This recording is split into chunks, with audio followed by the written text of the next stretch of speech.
Singapore பவுன் ஜொலிக்குது. பில்லுலாம் இதில் இருக்குது.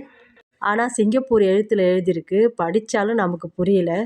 இப்போ சொல்கிறேன் பாருங்கள், எதனால் ஷாக் ஆனேன்னு.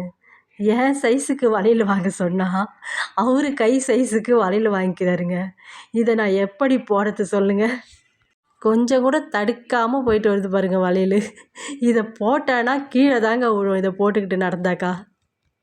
கைக்கு வளையல் கேட்டால் காலுக்கு காப்பு வாங்கி கொடுத்துருக்காரு. என்ன பண்ணுறது? புருஷன் ஆசையாக வாங்கி கொடுத்தாரேன்னு சந்தோஷப்படுறது ஒரு பக்கம் இருக்க, போட முடியலேன்னு ஒரு வருத்தம் வேற. இருந்தாலும் பரவாயில்ல, வீட்டுக்கு தங்கம் வந்து சேர்ந்துச்சுல்ல, அதை நினச்சி சந்தோஷப்பட்டுக்க வேண்டிதான். வேறு என்ன கொடுத்து விட்ருக்காருன்னு பார்ப்போம். பையில் வச்சிட்டங்க, போட முடியல. அது என்ன பண்ணுறதுன்னு தெரியல.